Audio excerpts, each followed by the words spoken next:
Hello everyone and welcome back to the white slate पढ़ाई। आज हम लोग चैप्टर रैशनल नंबर जो कि क्लास 8 का फर्स्ट चैप्टर है उसकी 5th लेक्चर करने जा रहे हैं। इसके पहले हम लोगों ने 4 लेक्चर्स किए हैं। अगर आपने वो 4 लेक्चर्स नहीं देखे और आप सीधा इस वीडियो पे आए हैं तो पहले आप वो वाला लेक्चर देख लीजिए, तभी आपको यहाँ पर कुछ समझ आएगा। अब इस लेक्चर को स्टार्ट करने से पहले मैं पिछले लेक्चर की एक चीज़ की बात करना चाहूँगा। पिछले लेक्चर में हमने एडिटिव आइडेंटिटी और मल्टीप्लिकेटिव आइडेंटिटी पढ़ी थी। मैंने कहा था कि एडिटिव आइडेंटिटी वो जो होती है वो 0 होती है और मल्टीप्लिकेटिव आइडेंटिटी 1 होती है। क्यों? क्योंकि अगर मैं किसी भी नंबर को 0 में ऐड करूं तो आंसर वही नंबर दोबारा वापस आ जाता है। तो हम कहते हैं कि इसने अपनी आइडेंटिटी नहीं खोई, आइडेंटिटी बनाए रखी अपनी। कौन सी आइडेंटिटी? एडिटिव आइडेंटिटी, एडिशन करने वाली आइडेंटिटी। तो ये 0 हो गया एडिटिव आइडेंटिटी। ऐसे ही मल्टीप्लिकेशन में क्या होता है कि अगर मैं किसी भी नंबर को 1 से मल्टीप्लाई करूं तो वही नंबर वापस आ जाता है। तो हम कहते हैं इसने अपनी मल्टीप्लिकेटिव आइडेंटिटी बनाए रखी। मतलब कि जब भी मैं 1 से किसी नंबर को मल्टीप्लाई कर रहा हूं तो वो वैसा का वैसा ही वापस आ गया, उसने अपनी आइडेंटिटी, अपनी पहचान नहीं खोई। तो 0 को हम बोलते हैं एडिटिव आइडेंटिटी और 1 को हम लोग बोलते हैं मल्टीप्लिकेटिव आइडेंटिटी।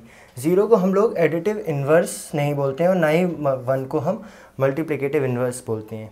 ये चीज़ वो थी जो हम आज पढ़ने वाले थे, लेकिन थोड़ा मिक्सअप हो गया, कोई बात नहीं। इसको आप ऐसे मत लिखना। 0 को हम एडिटिव आइडेंटिटी बोलते हैं और 1 को मल्टीप्लिकेटिव आइडेंटिटी बोलते हैं। सिर्फ इतना याद रखना है आपको। और एडिटिव इन्वर्स और मल्टीप्लिकेटिव इन्वर्स क्या होता है वो हम आज देखेंगे। तो देखिए, सबसे पहली चीज़ जो आज हम लोग देखेंगे वो है एडिटिव इन्वर्स या फिर नेगेटिव ऑफ अ नंबर। तो इन्वर्स का मतलब अगर हम देखें तो इन्वर्स का मतलब क्या होता है? हिंदी में बोलने तो उल्टा कर देना किसी चीज़ को। इन्वर्स का मतलब होता है किसी भी चीज़ को उल्टा कर देना। और मैथ्स के टर्म्स में उल्टा क्या होता है कि अगर कोई नंबर है मेरे पास, सपोज 5, तो इसका उल्टा हो जाएगा -5। ठीक है, मतलब उल्टा कर दिया। एडिशन के टर्म्स में मैंने आपको पिछली वीडियो में हल्का सा आइडिया दिया था कि प्लस और माइनस मतलब जोड़ने घटाने को हम लोग एक कैटेगरी में रखते हैं, एक ही चीज़ मानते हैं, और इसीलिए आइडेंटिटी की जब बात करते हैं तो सिर्फ एडिटिव इन्वर्स बोलते हैं और सब्ट्रैक्टिव इन्वर्स नहीं। तो क्या है, जब भी ये प्लस माइनस का कुछ भी होगा तब हम लोग उसको बोलेंगे कि ये इन्वर्स किस रेफरेंस में हमने लिया, एडिटिव के टर्म्स में लिया, तो प्लस का माइनस हो गया। ऐसे ही अगर मैं मल्टीप्लिकेशन या डिवीजन के टर्म्स में इन्वर्स की जब बात करूँगा तब उल्टे का मतलब होगा कि मैं उसको ऐसे उल्टा करूँ। 5 को लिख दिया 1/5, या फिर अदर वे राउंड कि अगर मुझे 1/5 दिया हुआ था तो मैंने उसको 5 लिख दिया। ऐसे ही यहाँ पे अगर -5 दिया था तो उसका उल्टा क्या हो जाएगा? 5। 5 का उल्टा है -5 और -5 का उल्टा है 5। ऐसे ही जब मल्टीप्लिकेशन के टर्म्स में बात करेंगे, मल्टीप्लिकेटिव इन्वर्स की बात करेंगे, तो 5 का उल्टा है 1/5 और 1/5 का उल्टा है 5। ये है हमारा मल्टीप्लिकेटिव इन्वर्स। और इसी को जैसे हम एडिटिव इन्वर्स को क्या हिंदी में हमने समझा कि उल्टा बोलते हैं, तो एडिशन के टर्म्स में हम उल्टा क्या करेंगे कि अगर नंबर मेरा प्लस का था तो उसको माइनस का बना दिया, और माइनस का था तो उसको प्लस का बना देंगे, और इन दोनों ही चीज़ को हम एडिटिव इन्वर्स बोलते हैं। ऐसे ही मल्टीप्लिकेटिव इन्वर्स में अगर मेरा नंबर ऐसे लिखा है तो हम उसका उल्टा कर देंगे, या फिर इसी को हम बोलते हैं उसका रेसिप्रोकल ले लेंगे। मल्टीप्लिकेटिव को क्या बोलते हैं? रेसिप्रोकल ले लेंगे। रेसिप्रोकल मतलब कि जो भी नंबर मुझे गिवन है, जैसे ये 5 गिवन है तो मैं इसको न्यूमरेटर को डिनोमिनेटर में लिख दूँ और डिनोमिनेटर को न्यूमरेटर में लिख दूँ। तो 5 एक्चुअली क्या होता है, अगर आप रैशनल नंबर की तरह इसको लिखो तो 5 होता है 5/1। किसी भी नंबर के नीचे हम लोग /1 लगा सकते हैं। अब इसका उल्टा हो जाएगा, न्यूमरेटर को ऊपर लिख दो और डिनोमिनेटर को नीचे, तो 5 का 1/5 ऐसे बना। हमने क्या किया? रेसिप्रोकल ले लिया। तो इस चीज़ को हम लोग या तो मल्टीप्लिकेटिव इन्वर्स बोल देंगे या फिर इसी को हम लोग रेसिप्रोकल भी बोलते हैं। तो यहाँ से हमें 2 चीज़ें पता चली, क्या कि नेगेटिव ऑफ अ नंबर या फिर एडिटिव इन्वर्स क्या होता है कि प्लस और माइनस के टर्म्स में हम उसे उल्टा कर दें। मतलब प्लस गिवन है तो माइनस कर दें और माइनस गिवन है तो प्लस कर दें। ऐसे ही अगर रेसिप्रोकल या मल्टीप्लिकेटिव इन्वर्स की बात करें तो हम रेसिप्रोकल ले लेंगे नंबर का, मतलब ऊपर का न्यूमरेटर नीचे लिख देंगे डिनोमिनेटर में, और डिनोमिनेटर को लिख देंगे न्यूमरेटर में, कुछ इस तरह से कि 5 ऊपर था तो 5 को नीचे लिख दिया, 1 नीचे था तो 1 को ऊपर लिख दिया। तो ये हो गया हमारा इन्वर्स। अब इसके बाद अगला टॉपिक जो है हमारा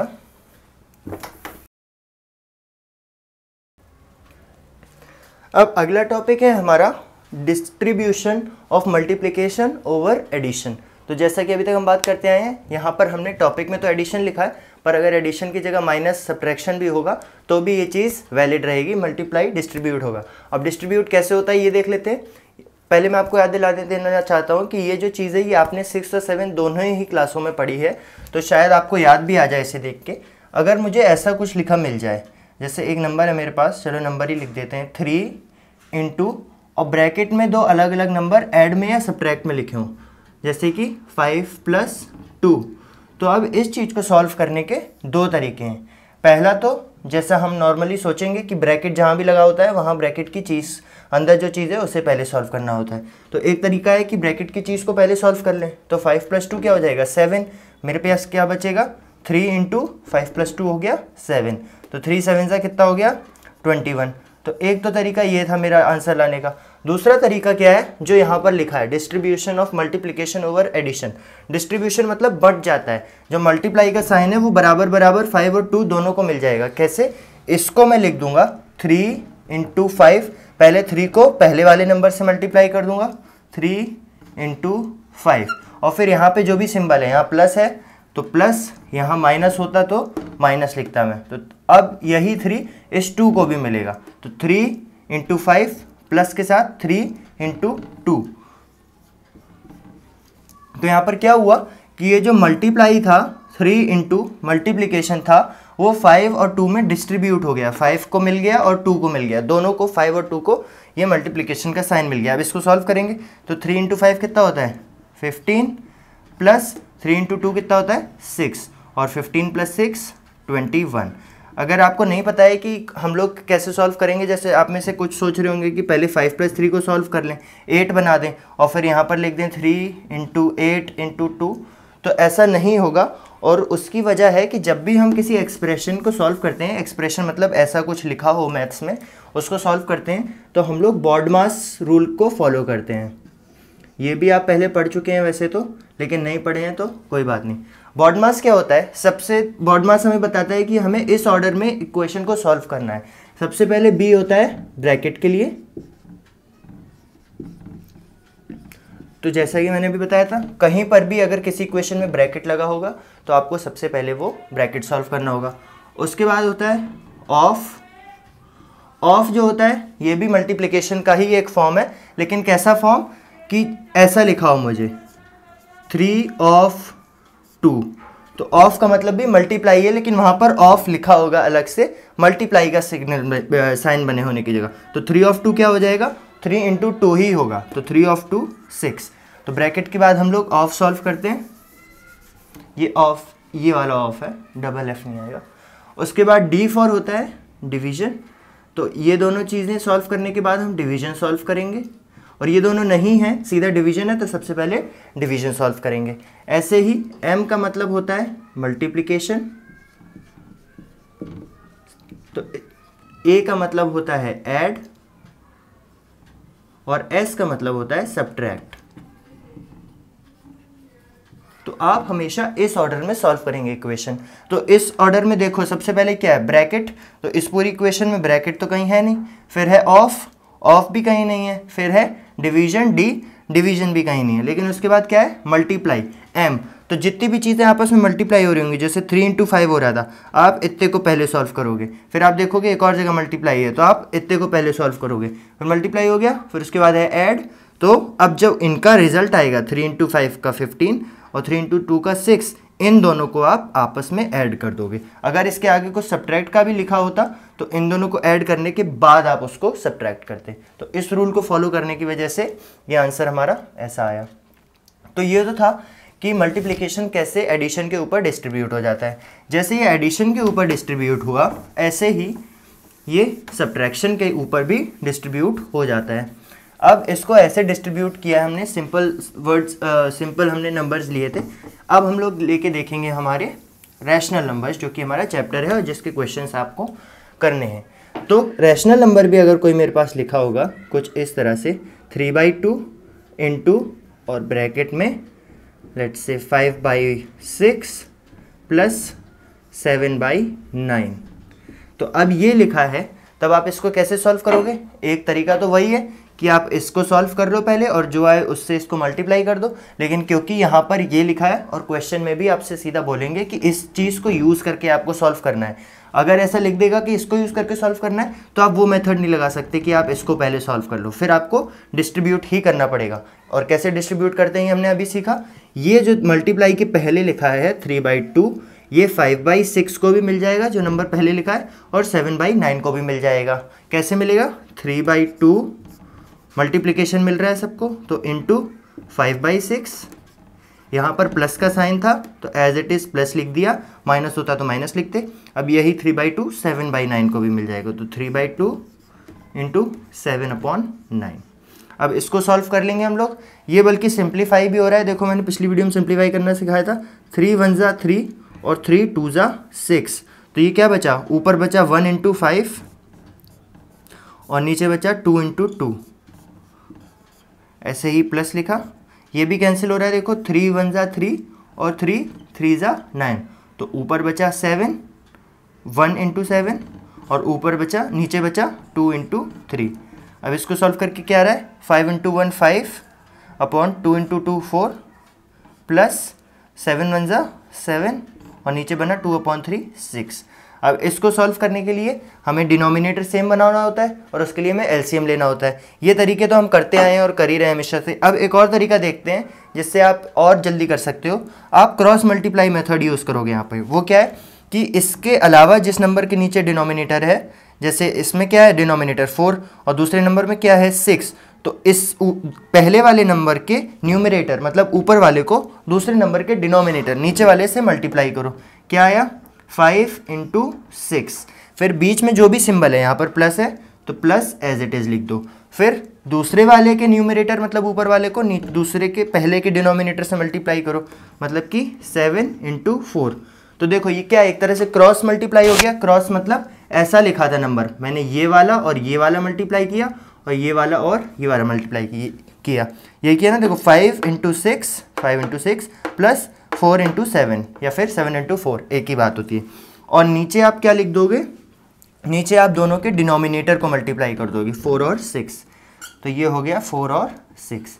तो इस तरह से अब जो इसको सॉल्व करके आएगा, अब इसमें आप दोबारा बॉड मास लगाओगे।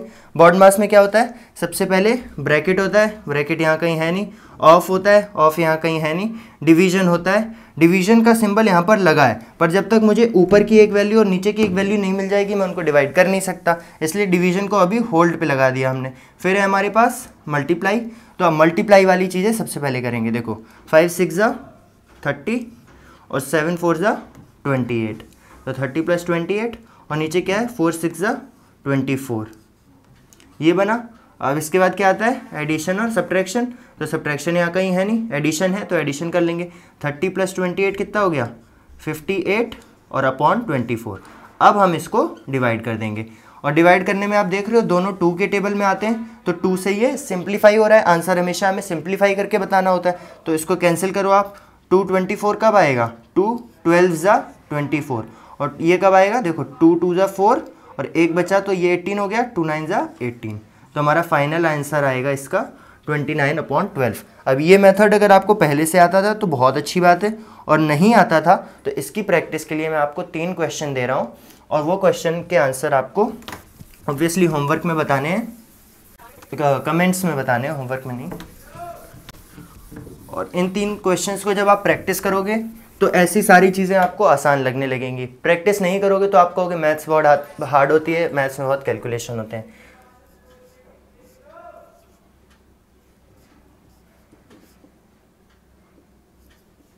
पहला क्वेश्चन है आपका ये, आपको इसको क्रॉस मल्टीप्लाई वाले मेथड से ऐड करना है। सिंपल क्वेश्चन दे रहा हूं मैं, कोई बहुत बड़ी टर्म्स नहीं दे रहा हूं।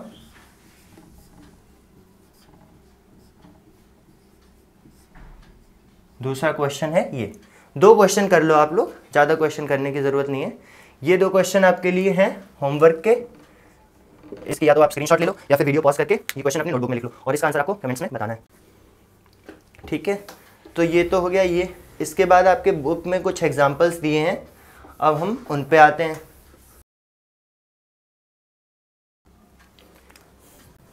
देखिए तो यहाँ पर आपकी बुक के देखो एग्जाम्पल 3 क्यों लिखा है मैंने, क्योंकि आपके बुक का 3rd एग्जाम्पल है। बाकी दोनों एग्जाम्पल्स हम लोग पिछली वीडियोस में कर चुके हैं।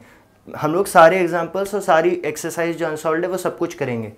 तो एग्जाम्पल 3 क्या कहता है कि हमें एडिटिव इन्वर्स बताना है इन दोनों नंबर्स का। और जैसा कि मैंने बताया था एडिटिव इन्वर्स मतलब कि प्लस वाली बात हो रही है यहाँ पर ऐड वाली, तो अगर प्लस होगा तो उसको आप माइनस में बदल दोगे और माइनस होगा तो उसको आप प्लस में बदल दोगे। बस इतना सा चीज़ करनी है हमें। तो यहाँ पर क्या है -7/19 है, तो इसको आप प्लस का 7/19 कर दोगे। सिंपल चीज़। और जो आपने आंसर निकाला है वो सही आंसर आ रहा है या नहीं ये चेक करने का एक तरीका है। जब एडिटिव इन्वर्स की बात हो रही है तब आप दोनों नंबर जो आपने निकाला है आंसर वो और जो क्वेश्चन में पूछा था दोनों को ऐड कर दो। तो यहाँ पर ऐड करके क्या आएगा -7/19 प्लस 7/19। दोनों को ऐड करके आंसर हमेशा 0 आएगा। देखो इन दोनों को ऐड करो तो इन दोनों को ऐड करके क्या आ रहा है, डिनोमिनेटर सेम तो एज इट इज़ लिख दिया, ऊपर बचा -7 और +7, तो +7 से -7 कैंसिल हो जाएगा, 0 बचा। तो 0/19 क्या होता है, 0 ही होता है। तो आंसर 0 आ गया। तो होगा क्या कि जब भी आप एडिटिव इन्वर्स निकाल रहे हो तो आपका जो आपने एडिटिव इन्वर्स निकाला है आंसर में वो और जो क्वेश्चन में पूछा गया था दोनों का सम हमेशा 0 होगा हर केस में। ऐसे ही अब 21/12 प्लस वाला मुझे दे रखा है उसे माइनस में बदल दूंगा मैं, तो इसका आंसर सिंपली आ जाएगा -21/112। और इन दोनों को भी आप ऐड करोगे तो सम जो है वो 0 आ जाएगा। तो एडिटिव इन्वर्स निकालना तो बिल्कुल सिंपल है और मल्टीप्लिकेटिव इन्वर्स निकालना भी बिल्कुल सिंपल है। अगला क्वेश्चन देखते हैं। अब देखिए आपकी बुक के अकॉर्डिंग ये क्वेश्चन गिवन है में हमें वेरीफाई करना है कि -(x) जो है वो सेम है x के किसके लिए, x की इन वैल्यूज़ के लिए। मतलब मुझे क्या प्रूफ करना है, x रख दूं अगर मैं इसकी जगह, x की ये वैल्यू रख दूं इस x की जगह, तो मुझे प्रूफ करना है कि -13/17 ये किसके बराबर है, x के, और x क्या है 13/17, ये क्या होना चाहिए 13/17 होना चाहिए। मुझे ये प्रूफ करना है। तो वैसे तो पिछली वीडियो में शायद 3rd या 4th वीडियो मैंने रिवाइज करवाया था कि माइनस और माइनस मिलके प्लस बन जाते हैं। तो ये ऐसे ही हमें दिख रहा है कि ये भी +13/17 है ये वाला नंबर, और ये तो है ही +13/17 क्योंकि जब किसी नंबर के पीछे माइनस न लगा हो तो वो प्लस ही होता है। लेकिन इसको सॉल्व करने के लिए आपको स्टेप्स लिखने पड़ेंगे क्योंकि स्कूल एग्जाम में आपको स्टेप्स के मार्क्स मिलते हैं। तो अब इसको हम लोग एडिटिव इन्वर्स के केस तरह बना के लिखेंगे। तो देखो एडिटिव इन्वर्स क्या होता है, 13/17 का अगर मैं एडिटिव इन्वर्स निकालूं तो क्या हो जाएगा, आप ऐसे लिखोगे एग्जाम में, एडिटिव इन्वर्स ऑफ 13/17 इज -13/17। इसका एडिटिव इन्वर्स होता है -13/17 और -13/17 का इन्वर्स होगा एडिटिव इन्वर्स ऑफ -13/17 क्या हो जाएगा 13/17। तो आप कहोगे इसीलिए माइनस का क्या मतलब होता है कि हम इन्वर्स कर रहे हैं, इसलिए आप कहोगे कि -13/17 इज इक्वल टू 13/17। क्यों, क्योंकि -13/17 इज इक्वल टू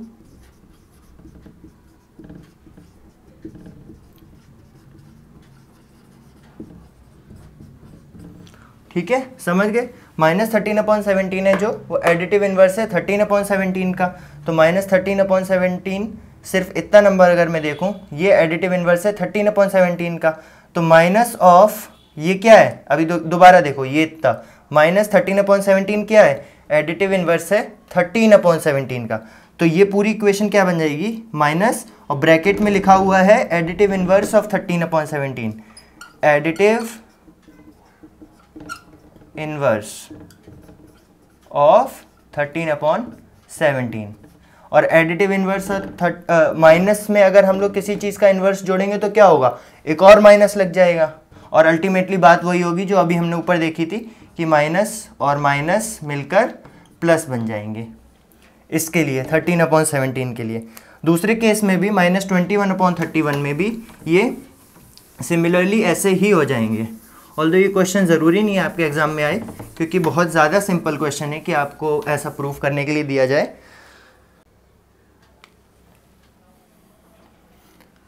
तो -21/31 वाला जो है उसके लिए मैं इसको सॉल्व नहीं कर रहा हूँ, क्योंकि हमें सिंपली वही लिखना है दोबारा।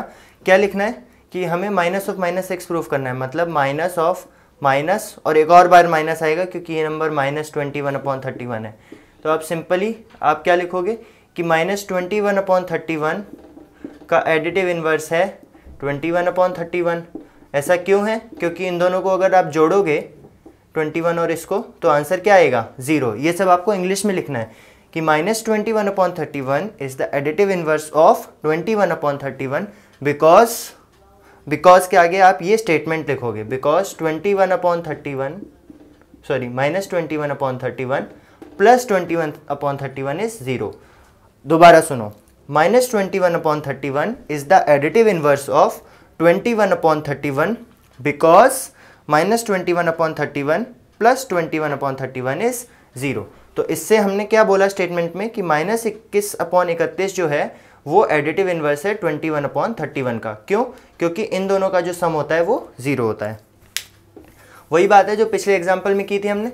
तो अब इससे हमने प्रूफ किया कि minus of minus x is equal to x, क्योंकि ये नंबर जो है वो इसका एडिटिव इन्वर्स है, और इन्वर्स पे ही हम लोग एक और नेगेटिव लगा देंगे तो हो जाएगा कि इन्वर्स का इन्वर्स निकाल रहे हैं, और इन्वर्स का इन्वर्स जब भी निकालेंगे तो सेम नंबर वापस मिल जाएगा हमें। अब अगला एग्जाम्पल ये है और ये लास्ट एग्जाम्पल है। इसके बाद हमारे एक्सरसाइज 1 है जो कि हम लोग अगली वीडियो में करेंगे। तो इस एग्जाम्पल में हमें गिवन क्वेश्चन पूछा है, हमें ये एक्सप्रेशन दिया हुआ है और हमें इसको सॉल्व करना है। तो सिंपली हम लोग क्या लगाएंगे, जो अभी तक हम देख रहे थे, हम लोग BODMAS का यूज़ करेंगे इस एक्सप्रेशन को सॉल्व करने के लिए। ब्रैकेट यहाँ कहीं है? नहीं है। ऑफ कहीं पे भी लिखा हुआ है? नहीं है। डिवीजन कहीं पे भी हो रहा है? नहीं हो रहा है। तो मल्टीप्लाई पे आ गए हम लोग। सबसे पहले मल्टीप्लाई वाली चीज़ों को सॉल्व कर लेंगे, मतलब इसे सॉल्व करेंगे पहले और इसे सॉल्व करेंगे पहले। तो देखो इसमें कोई भी चीज़ आपस में कैंसिल आउट नहीं हो रही है, सिंप्लीफिकेशन नहीं हो रही है। तो इसको सॉल्व कर लो सीधा। 2 × 3 6 और एक माइनस है तो माइनस, और 7 5 ज़ा 5 7 ज़ा 35। तो इसको सॉल्व करके आएगा -6/35। इस -1/14 को ऐसे ही लिख दिया। इसमें देखो कुछ सिंप्लीफाई हो रहा है, कुछ भी सिंप्लीफाई नहीं हो रहा है, तो इसको भी सॉल्व कर लेंगे। 3 × 3, यहाँ माइनस था तो माइनस लिख दो। 3 × 3 इज़ 9 और 7 × 5 इज़ 35। तो ये बन गया। अब मुझे एक चीज़ दिख रही है कि नीचे जो बन रहा है 35, 14 और 35, ये सॉल्व इतनी आराम से नहीं हो पाएगा क्योंकि इनका एलसीएम निकालने में दिक्कत होगी। लेकिन मुझे ये पता है कि 7 2 ज़ा 14 होता है और 7 5 ज़ा 35, तो कहीं ना कहीं 7 का एक मल्टीपल होगा जो इनका एलसीएम होगा। अगर वो नहीं निकालना चाहते हैं तो सबसे सिंपल चीज़ क्या है कि जिसमें भी डिनोमिनेटर सेम है, मतलब इस नंबर में और इस नंबर में, इन्हें पहले सॉल्व कर लो और इसे बाद में सॉल्व कर लो। तो इनको सॉल्व करके इसको हम ऐसे लिख सकते हैं -6/35 और ये क्या है -9/35। अब हम इस पूरे को पहले सॉल्व कर लेंगे, ठीक है, और ये -1/14 अलग से सॉल्व कर लेंगे। इसका जो आंसर आएगा उसमें -1/14 कर देंगे। अब देखिए जब दो माइनस होते हैं, कल हमने देखा था, तो क्या होता है, हम दोनों चीज़ों को जब भी सेम साइन होता है तो हम ऐड करते हैं। तो इन दोनों को हम ऐड करेंगे। 6 + 9 15 और 35, तो डिनोमिनेटर में एज इट इज़ रहेगा। ऐड तो करते हैं लेकिन इसके पीछे साइन कौन सा आता है, वही जो क्वेश्चन में गिवन है। यहाँ पर माइनस और माइनस गिवन है तो यहाँ पर माइनस लगा देंगे। अगर यहाँ प्लस होता तो भी ऐड करते, लेकिन यहाँ पर साइन प्लस का आता। तो ये बचा माइनस का 15/35 और माइनस का 1/14। अब ये देखो सिंप्लीफाई होता हुआ दिख रहा है 5 से। 5 से कैसे कैंसिल होगा, 5 3 ज़ा 15 और 5 7 ज़ा 35। अब ये क्या बचा, -3/7 -1/14। अब इस पूरे को आप फिर से क्रॉस मल्टीप्लाई से बड़े आराम से सॉल्व कर सकते हो। या फिर एक और चीज़ मुझे दिख रही है, 7 1 ज़ा 7 और 7 2 ज़ा 14। तो इसको नीचे अगर मुझे 14 बनाना है तो मैं क्या करूँगा, इंटू 2 से मल्टीप्लाई कर दूंगा, और क्योंकि नीचे किया है तो ऊपर भी करना पड़ेगा। तो ये इक्वेशन क्या बन जाएगी, -6/14 -1/14। अब देखो सेम सॉल्व करना सिंपल हो गया, नीचे 14 बन गया तो डिनोमिनेटर एज इट इज़ लिख लिया। और -6 -1 फिर से माइनस और माइनस आया। जब दोनों सिंबल सेम होते हैं तो हम ऐड करते हैं, तो 6 + 1 7, और इसके पीछे क्या लगाएंगे, जो यहाँ पर है माइनस और माइनस है तो माइनस लगा देंगे। आंसर आया -7/14, लेकिन ये अभी भी सिंप्लीफाई हो रहा है, 7 × 1 = 7 और 7 × 2 = 14, तो ओवरऑल आंसर मेरा आ गया -1/2। अब आप देख सकते हो कि इस पूरे को हम सिंपली मल्टीप्लाई और सब चीज़ें करके भी सॉल्व कर सकते थे, लेकिन हमने इसको धीरे धीरे सॉल्व किया। जैसे 35 और 14 इन तीनों का एलसीएम लेते और यहीं पे पूरा सॉल्व कर देते काफ़ी सारी कैलकुलेशंस करके, लेकिन हमने कैलकुलेशंस सिंपल बनाई, सेम चीज़ें अलग निकाली, जो अलग चीज़ थी उसको अलग रखा, सेम वाले को सॉल्व किया और कैसे ना कैसे इसको भी इसके तरह सेम बनाने की कोशिश करी, और दोनों बन गए बड़े आराम से, सिर्फ 2 मल्टीप्लाई करके, और हमने आंसर निकाल लिया। तो ये कुछ तरीके होते हैं बस कैलकुलेशन सिंपल करने के। कैलकुलेशंस हार्ड नहीं होती, कई बार लंबी ज़रूर हो जाती हैं। तो इस वीडियो में बस इतना ही। इसके बाद हम 6th लेक्चर जो हमारा होगा उसमें फर्स्ट एक्सरसाइज करेंगे, और चैप्टर में सिर्फ 2 एक्सरसाइज हैं, तो चैप्टर भी ऑलमोस्ट ओवर है। इसके बाद बस रिप्रेजेंटेशन बचा है। इस वीडियो में अगर आपको कुछ भी नहीं समझ आया हो तो आप कमेंट्स में बता सकते हैं, और like, comment, share and subscribe. Thank you.